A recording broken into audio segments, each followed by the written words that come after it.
even get to cross.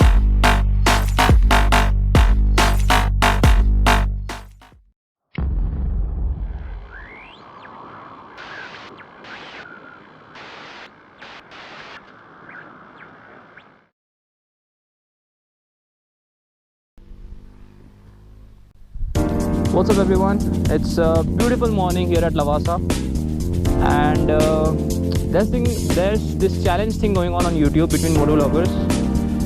Things I hate about my bike, so I decided to do that myself. So the first thing is the rear tire. It's good, it provides a lot of grip, it's good in corners, but the thing that sucks about this tire is it's puncture prone.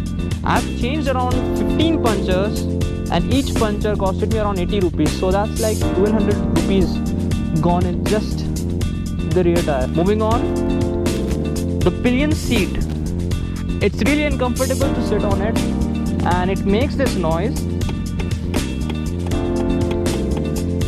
It does not feel premium and you don't expect that from Yamaha.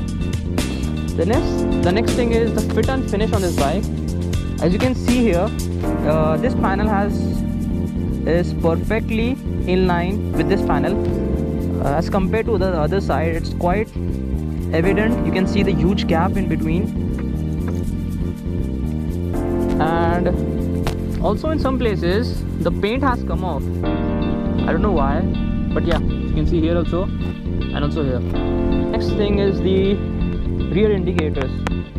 When a pillion who is not used to sit on an R15, when he tries to get off, what happens is he tends to brush his leg against the indicator, so the indicator loosens up and comes off. So yeah, as you can see here, I've stuck it with a super glue, so that has happened to me a couple of times. Next is the headlight. The headlight looks good, but the stock bulbs suck.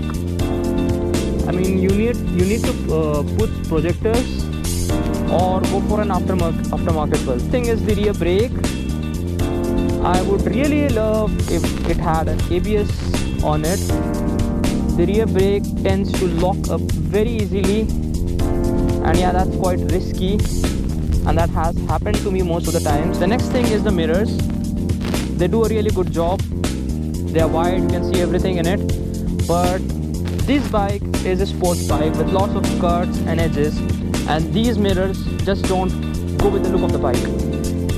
I mean, this bike, the mirrors are kind of rectangular with edges around it, so I really like the mirrors on the R125 or the R3. Another thing that I would like to point out is in the instrumental cluster, there is no clock, and this feature I really hate the most, I guess, because you cannot see your time. Basically, you need to take out your phone or look at your watch, check it out. I mean, the competition has it, but R15 does not. The next thing is the front number plate.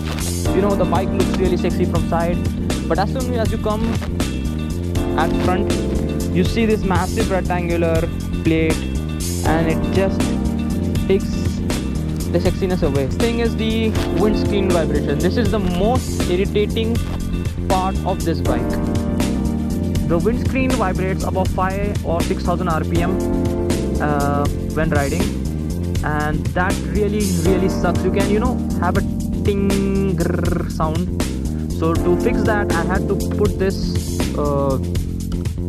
foam, and that looks really ugly. Thing is the rear tire hugger. The bike comes with a really ugly rear tire hugger, but thank God I removed it. And if you have seen the new stock bikes, I mean, it just covers your tire. You cannot even see from behind how wide your rear tire is, so it covers entirely, and that sucks. So yeah, that's it. Thanks for watching, guys. Ciao.